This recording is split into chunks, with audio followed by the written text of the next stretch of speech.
Hello and welcome to another episode of Intersections, Policy, Program, and Practice Exchange. My name is Elisa Gwilliam, and today I have the pleasure to be speaking with Andrew O'Grady, Executive Director of Mental Health America Dutchess, and Dr. Larry Force, Professor of Psychology, Director for the Center of Aging and Disability Policy at Mount St. Mary College, and co-founder of NOAR, the National Organization of Adult Addiction and Recovery. Andrew, want to get us started? Yeah, I'm really happy today. We have a guest who's a colleague. We're on a number of organizations together, so I think you'll really enjoy hearing from Doug. I'm really happy we're back at this. We took a few weeks off in the summer, but I think our conversations are really important. I think they're important for people that are wanting to enter recovery. They're important for people in recovery. They're important for policymakers if they're listening, because then they can hear from our perspective what some of the struggles are for the providers networks. And, maybe these conversations help them formulate new rules and regulations that make it better for the people we serve. So with that, I want to turn it over to my friend, former teacher and professor at Mount St. Mary College, Dr. Larry Force. Well, thank you, Andrew. And I just like to make one change. Current teacher. Once a teacher, always a teacher. That's true. That's true. Current. And thank you, Alyssa, for weaving this all together. And Andrew for being a tremendous friend and partner on this, because I think what started off as a conversation, we have done a really nice job of developing a presence, not only locally, statewide, nationally, and I don't mean to sound boastful for all of us, but in an international forum too. And as Andrew said, Doug Hovey is here today. And Doug Hovey, colleague, yes. Friend, yes, to many, to all of us. And Doug and I met, he is the executive director of independent living in Newburgh, New York. I'm a college professor, and I run a center on aging and disability policy with my dear friend, Dr. Jeff Kahana at Mount St. Mary. And our paths have, intersected, no pun intended, intersected on a number of occasions. We've always been, heads up with each other. If there's opportunities for us to collaborate, we've collaborated on a few initiatives, and it's always been a tremendous outcome. So we're really pleased, Doug, to have you join us today. And as I indicated offline, that, what's the theme? The theme is to elevate the concept of addictions and recovery to a national and beyond level.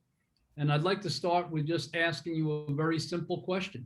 Did you ever think that this is the arena that you'd be in? So welcome.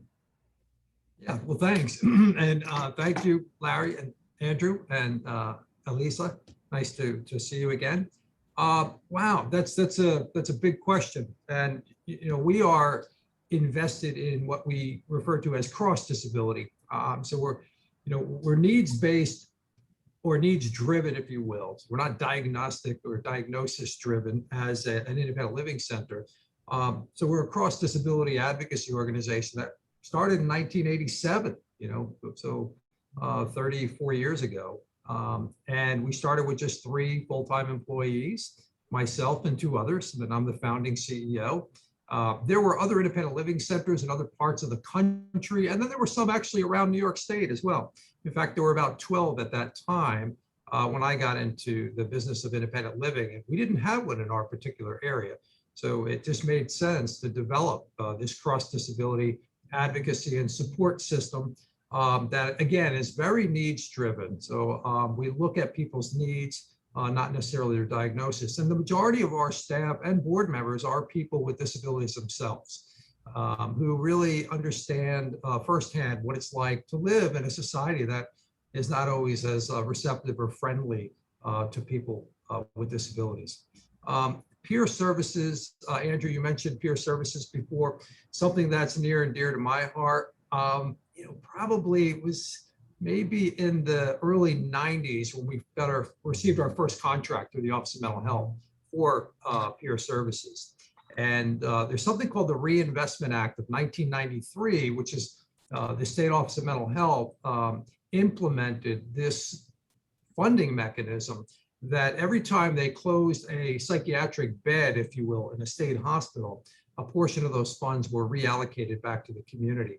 And so we were successful on a number of occasions in securing funding through the Reinvestment Act to develop a peer support infrastructure back in the early 90s. And as a cross-disability organization, even before we got invested more on the behavioral health side, on the addiction side, we were doing peer counseling and for all, again, cross-disability, all different types of disability groups. But it's been really nice to be able to expand those services to include people with behavioral health issues. And we work in crisis response here in Orange County and in Sullivan County and throughout the region. We are partners, as Andrew pointed out, through an organization called Coordinated Behavioral Health Services. CBHS is an independent practice association that focuses on the lower 7 counties of the Hudson Valley. And it's really nice to have that level of orchestration of services because if you just have agencies all out there doing their own thing by themselves, you really have chaos, But through the IPA, we've been really been able to improve efficiencies and orchestrate a better system of response and care for people with addictions and people with behavioral health conditions. So as I mentioned, we work with the Orange County Crisis Call Center. I have 3 full-time peer. I could use 13 full-time, but we actually have 3 full-time that respond to crises through the Orange County Crisis Call Center. And we use a software program called Peer RX. You can Google it. It's awesome. It's a rapid deployment software. It helps us to get our peers where they need to be within minutes, rather than the old traditional way of picking up the phone. We call it the Uber of peer rapid deployment, if you will. So it operates similar to how Uber does. You send an alert out, right? The alert goes out to all the drivers. In this case, it goes out to a group of peers. And we actually have 10 peers who actually respond to PRX calls. And it's not just the crisis call center. We also respond to some local hospitals. For example, Montefiore St. Luke's Cornwall Hospital uses our PRX system. If they have somebody that shows up in the emergency department and somebody who's overdosed, obviously the individual gets treated, they get Narcan revived, rather than just discharging them back to the streets, to the same environment that precipitated their issue in the first place. They actually do a PRX alert, and one of our peers can be there in 10 minutes to connect with those individuals so that they have a support system. They have somebody that shows up that can help them link to other types of treatment services, to other organizations that provide, medical assisted treatment, for example, or other types of follow along care coordination or health services. If somebody needs to get to, urgent care, or if they need to get to the doctors. But we begin to develop a rapport with those individuals to the best of our ability. And it works. It's very effective. So I hope that answers your question, Larry. But I didn't think that we would be working in the addictions field. We knew early on that we would be working with people with mental health issues, mental health disabilities. But the addictions field was sort of a different animal. But to Andrew's point, I think it makes sense to have one single point of service delivery, if you will. Because again, it all goes back to what are your needs? If you're having a mental health crisis or you're having a substance use crisis, you need a support system to respond to those specific needs. So it's kind of nice to hear that the OASAS, the Office of Alcohol and Substance Abuse Services, and OMH, are trying to forge this merger, if you will. It seems to make sense to me. I can't see any logistical reason why they wouldn't do that. We've got too many silos in the state. We've got multiple state agencies, multi-billion-dollar state agencies, and a lot of silos. And we need greater leadership and coordination at the state level and communication at the county level, as Andrew was pointing out earlier. And the funding mechanisms are very difficult. CPT codes, and you can bill for this, but you can't bill for that. It's very challenging. Let me ask you this before I turn it over to Andrew. I tell my students there's 2 things you have to take into a family's life today: your heart and an understanding of technology. You can only bring one, you bring your heart. But you mentioned this Peer RX. So is this something, somebody's created this and you subscribe to it? And is it only for your catchment area, or is it that you go beyond, Orange County with this Pure RX? So PureRx was created by a woman by the name of Marissa Barbieri. She owns a software development company, Competitive Solutions Incorporated, CSI. And she is available to set this up for anybody who's interested in using it.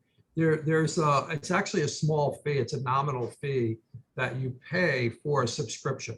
There's two levels of subscription. One is the basic level, and then the higher level, the more advanced level, allows you to access a deeper level of data that we find very, very helpful. So we have a dashboard. I can go in any day at any time and look at our dashboard and see if we got any calls, in the last 24 hours. It's real-time data that gets input into the dashboard. So I can see how many calls overnight that my staff responded to. And if there's some reason that they didn't respond, then obviously it raises a red flag for me and I need to find out what happened here, So PureRx is readily available by just contacting Marissa. She's wonderful. She'll come right out. She'll do an orientation for you and get you set up. Now, remember, you've got to have Pure staff. You've got to have a staff in order for this to work. I've had a call from a hospital down in Long Island and asked, can you come down here and set up PureRx? And I said, well, yeah, we certainly can. Do you have peers? And they said, oh, you need peers? And I said, well, yeah, you have to have the peer infrastructure in order for PureRx to work. And then they wanted to know if we could help them to do the recruitment and the training for the peers. And, could we make it happen, Monday, like next week? I said, well, it takes a little longer than that, right? Which is the other challenge we have is workforce development in the peer services industry, because it's still a relatively, fledgling new industry. It's not been around for 100 years like social work, or other types of professions, right? Yeah. Doug made mention of basically the deinstitutionalization that we went through and how they took the money and reinvested it into the community. And I mean, now's a perfect time, Elisa, if you want to pull up that picture that we always show, because that's what it relates to. So as she's pulling that up, prior to 1970, basically there was a giant infrastructure of massive villages, basically, that housed people that were in institutions. In Dutchess County, we had 6,000 people living at Hudson River Psychiatric Center, and we had another 6,000 out in Wassaic, and that was 12,000. And in Dutchess County, Larry will tell the story. He has in the past, or I can just keep talking here. Larry drove by this Hudson River Psychiatric Center, and they were tearing it down. And Larry, what'd you do? You backed up and I made a U-turn, and because it was so telling. I mean, this is the main building of Hudson River Psychiatric Center, and they're tearing it down. And you can see the tagline that I embedded, mental health at its best, the tearing down of walls. Because as Andrew said, years ago, Dutchess County is a beautiful place, but if you look at it, we have a lot of institutions, we have a lot of prisons, and it's not because of the tax base and it's a beautiful mid-Hudson region, it's because it was hidden from the city, hidden from urban areas. And now thank God, but Andrew and I will add to that, because we tore everything down, and maybe we shouldn't have taken everything down. And Andrew can talk about that. And that's somewhat of a different view, but I think is right on target. But here, they're ripping down the main building of the psychiatric center. The second slide that Alyssa will show, Andrew will give narrative to, and this is where it is today. And it's not the tearing down, but it's the blending. And Andrew can talk about the history. Oh, yeah. As she's pulling that up, I drive past that area every single day, and now there's absolutely no buildings. There's some way in the back, but they're building up a massive, basically, village that has nothing to do with treatment or anything. They got a stop and a ShopRite going in and all sorts of movie theater. What the founder of MHA's nationally did, he was in one of these psychiatric facilities. He was a doctor. Clifford Beers was his name, actually. And this picture right here was something he drew you can't see. Oh, yes, you can. He drew this picture while he was in the psychiatric center. Wow. And he was there, and I got this. This is signed by him. It's pretty cool. That's awesome. When he got out, it took him a while to get out. As you can imagine, back then you were kind of institutionalized and it's hard to get out. He got out, and and he experienced, chains and shackles and torture almost. And he said, send me all those chains and shackles, and I'm going to forge something positive out of it. So he forged this bell, which is almost the size of the Liberty Bell. I see it when I go down to Washington for our national conference, and it's the symbol of MHAs throughout the country. And it's, tearing down the walls and tearing down the shackles and change and reinventing ourselves into a more positive way of treatment. And, we've done that. And the deinstitutionalization came, and the money was funding support services in the community. That's how our organization MHA grew, with case management, community-based case management. And, I got to say that, listening to your description, it's making me realize there is a place for clinicians. Our system has changed in such a way in dealing with people in poverty, that we have this clinic system, and it doesn't work anymore. And that's my opinion. It doesn't work. We've gone from having 50-minute sessions and caseloads of 50 when I started as a clinician in the public system. And now these poor clinicians have caseloads of 150, 30-minute sessions. If somebody's 5 minutes late, you're down to 25 minutes. I mean, it's really, Yeah, it's crazy. I don't know what good it does, truthfully. I mean, it's important to have somebody connected to you, but unless you can actually give it the time that it takes to make, progress, and people in that are socially struggling financially, they have a lot of other social determinants of health they're dealing with. It's kind of hard to really focus on how am I going to manage my emotions better and all those things you can learn if you're immediately leaving there, and you don't know if you're going to get your food stamps, you don't know if you're going to be housed, you don't know if you're going to be evicted. It's a struggle. And so it's nice to hear you talk about support services. MHA has some clinical work in a PROS program. We have a mobile crisis team that we're running for the county. Sure, those two programs, we have about 240 employees, and most of them are non-clinical. And the support that they give to the people in the community is vital. We have peers, and we call them behavioral health specialists. I felt we had to, give them a title, because everybody's a care manager, everybody's a case manager. Right. And so, and people that can provide support to people. So that's all people need at that moment. And actually that's what they need. They need the clinical stuff. The psychiatry is extremely important for many of the people we serve, but the support services that I don't think are valued as much as they should be in the community. In fact, many times they're watered down. What's happening with health home care management is, I understood the idea. I think that all the best intentions were in place. You don't have to reach out to people 2 or 4 times a month if they don't necessarily need it to get paid.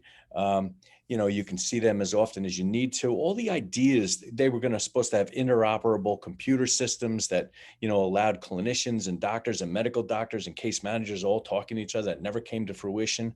Caseloads went up just because the reimbursement rate went down.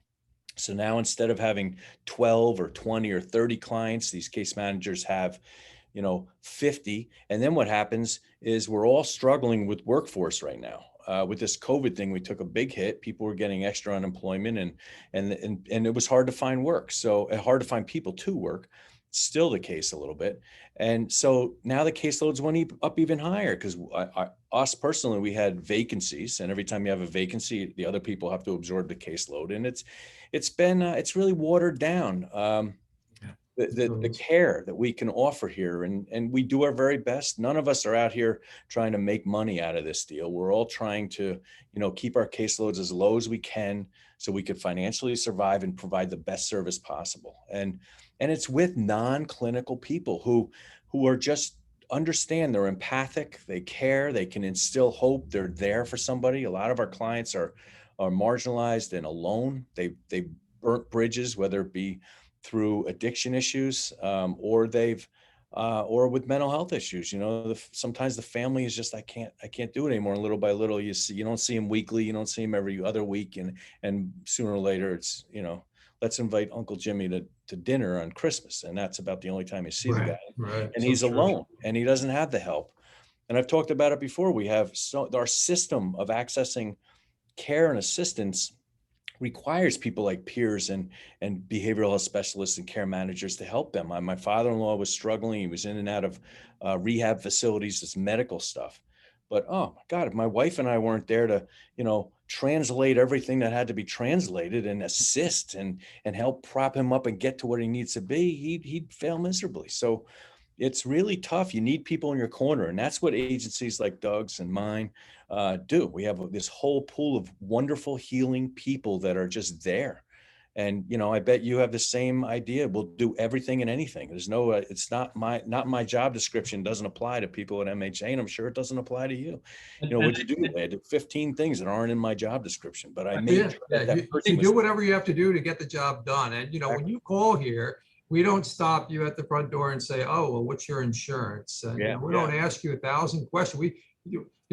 How can we help you, right? And it's where hope greets you at the door, to use a Can I add something? I mean, it's not only how can you help anything, but it's any time. Yeah. I mean, the two of you are receiving calls not 9 to 5, but 9 to 9. Right. And one of the things that I want, because the two of you are like the poster children of how to do this right. And I'm not kidding you about that. You haven't drank the Kool-Aid and just, go in one direction. You've been able to morph. You're nimble enough to be able to, transition. So Freud believed that in a therapist's lifetime, a good therapist would see 100 people in the therapist's whole lifetime. Obviously, we've changed that.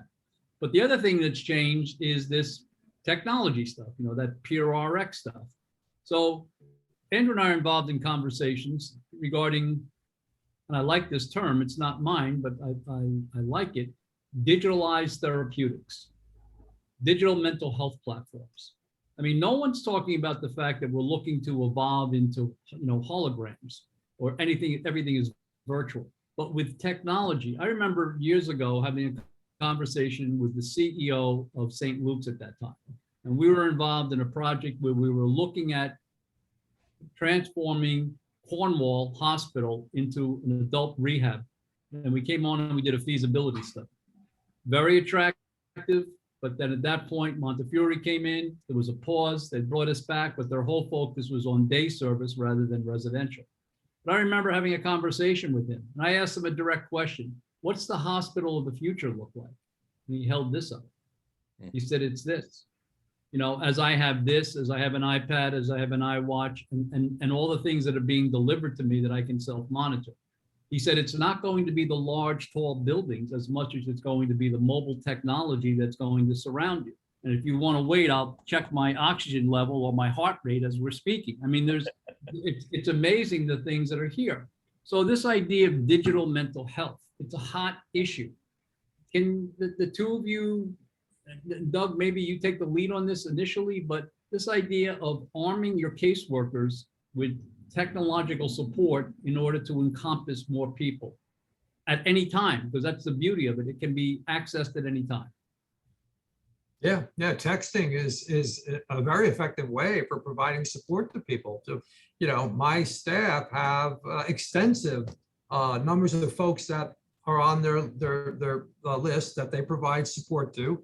And texting is, we all use texting, right? So, and you remember 5-10 years ago, you would never give out your cell phone. Our cell phones are all over there. In fact, we have them in our email signatures. Your cell phone needs to be there. If you're employed here at Independent Living, I want people to be able to get a hold of you, whenever they need to, text you around the clock, and we should be able to respond to them immediately, effectively and appropriately.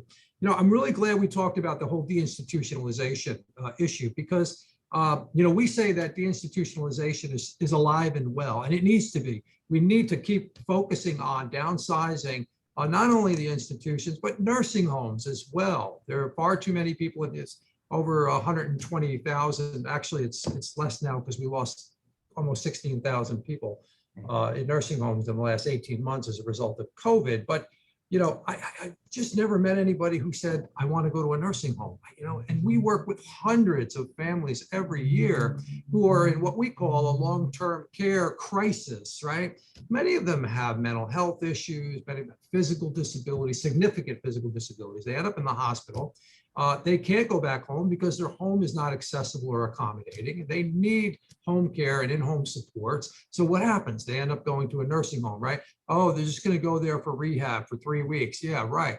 Well, 90% of those folks who go to a nursing home for rehab end up long-term patients living in a nursing home. It's no place to live your life, not for anybody at any age, right? Whether you're 3 or 103, you deserve to live in the community.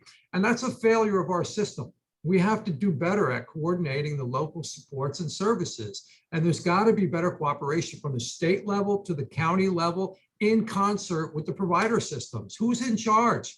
Who's calling the shots on this stuff? And, it's sad to see people end up where they don't belong. The institutionalization that's important. It's very high on the radar for the independent living centers. By the way, there's 41 independent living centers. I should also mention, and I forgot to do this when I introduced myself, but I'm a person with a disability myself. I used a wheelchair for 41 years as a result of an accident I had when I was 18 years old, and so it's, I have lived experience. It's like getting on with your life regardless of disability. Get a job, pay taxes, become productive in the community.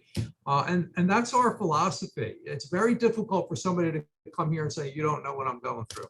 Because like I said, the majority of my staff either have a psychiatric disability, former substance use disability, or physical disability, or visual impairment, or they're deaf. And that's important. That type of role modeling and peer-to-peer support system is critical. One of my favorite theorists is Harry Stack Sullivan, psychiatrist out of Chicago in the 40s. And he used to develop these Sullivanian communities, therapeutic. And the only people he would hire are people that they themselves had the same experience, because it increased empathy, it increased understanding. Sure. And as you're talking, and there's a lot of lessons to learn across systems. Years ago, I'm working for the state executive director of the agency. Comes to me, he said, "Did you see that thing on PBS about Dr. Bill Thomas?" And I said, "No." So he said, "You should look at it." So there were no downloadable links at that point. So I contact PBS. They send me a VCR. I put it in. Bill Thomas, who everyone should know about, is a Harvard-trained doc living up in Utica. He has 2 kids that are severely disabled. He has taken it upon himself as a cottage industry, which has grown so much, called the Eden Project or the Greenhouse Project, to run around the state and the country to talk about nursing homes, tearing those walls down, build small community homes, get rid of the institutional thing. So I looked at the video and I called him. I introduced myself. I said it was very profound, your from your children's experience and how you got involved in this. I said, but can I ask you something? I said, the model you're looking at really looks very similar to our model in OMRDD and OMH for small group homes. He said, oh yeah, it is. He said, that's the model I'm using. He said, I'm using it with a different population. So we already have a solution to many of these things. And this idea that you're bringing up about aging, we know how to do it because we've done it with people with special needs, whether it be from the IDD side or the mental health side. But I'd highly recommend that when we're done, everybody Google Dr. Bill Thomas and look, he's unbelievable. He has a program now where he'll take a nursing home. He's created a cottage industry. He'll take a nursing home administrator, bring him up to his Utica place. He was doing this years ago. I'm not sure if he's still doing it, and train them on the Eden Project and on the Greenhouse Project. Yeah, the Greenhouse Project, a wonderful project. There's 350 of those nationally. There's 3 in New York. In fact, up here in Cohoes, I haven't gotten there yet, but we're planning in the next month or so to do a road trip to visit the greenhouse, because we'd like to develop one down here in our area. I think every county should have a greenhouse. Contact him direct. He was very gracious. He came to the phone and he created his own language. The therapy aides are not therapy aides. They're Shabazes. Okay, he's created his own language. He said to me, and on the video he says this too, that all these homes should be the smell of food, animals running around. Make it as natural as possible and tear down those walls. Just like the 2 of you were talking about now, tearing down those walls, not making it segregated, not making it, 2 doors in. Right. Yeah, it's I think about I was at someplace. My father-in-law was there. I was talking about him. He's in a rehab. He's in a assisted living right now. But what happens in these assisted livings is that they're understaffed, and people get forgotten about in their rooms, and it just happens. Man, and we were having a family dinner, and we had like 6 family members who were almost all in the same boat as him. And I said, geez, we could buy a house that has 6 bedrooms in it, and we could just take care of them the right way. And you know how much money they could pay us? Half of what they're paying these adult homes, Yeah. and we'd still make out, and we take care of our family. Yeah. But it's really hard. It shouldn't be that hard, but you could do it for half the cost, and they would get a much better experience. Yeah. Being around living with 5 or 6 other people and having a household experience. The other thing is, and I know that we have to go at this point, the other thing is that we need to build the services that we would want to access ourselves. Exactly. I mean, we're going to be a pain when it comes to providing services to us. Can you imagine what it's going to be like for all 4 of The us? baby boom population is Oh. demanding better now. We're This is not going, good. we're This not is what we going need. quietly into the night. I know that we talked about 30, 35 minutes, and I know based upon, but you can see, Doug, you're coming back. Please come back. Oh, this is wonderful. I really appreciate the opportunity to talk with you guys. And, there's a lot more we could talk about, and I would welcome the for hours. opportunity. We And could we do will. part 2, part 3, part 4. Part 95. So Yeah. at this point, we're going to turn it back to Alyssa, and she's Great. going to ask you to give your contact points, and then we'll meet again. So thank you, Doug, on behalf of all of Yep. us. Thank you, Doug. Andrew. Thank you. Thank you. So Doug, if somebody needs to get a hold of you or reach out to you, what's the best way for them to do that? Sure. Our main number is, we have 3 offices, by the way, one in Newburgh, Middletown, and one in Monticello. But our main office, our headquarters is here in Newburgh. It's 845-565-1162, and I'm at extension 210. Or my email address is dhovey@myindependentliving.org. We have a fabulous website. I encourage you to check it out. It's www.myindependentliving.org. Thank you. My assistant's over here saying .org. But please reach out to us. And we're here, as Andrew said, we're not a one size fits all. We're here, we're demand responsive. We want to know what your needs are. We're not going to try and shoehorn you into some box or program that we have. Or tell you it doesn't fit us. Go call this other number. We're going to find out that another number. Make sure you're hooked up. That's the way we all should be working. Absolutely. Yeah, great. Alyssa? All right. Well, thank you guys. And thank you for joining us today. You've been listening to Intersections Exchange, Policy, Program, and Practice Exchange. If you want to check this podcast out again, leave a comment or share it with friends. Log on to our website, www.intersections-exchange.org. Until next time. Thank you. Thank you. Thank Doug. you. Andrew. Great job.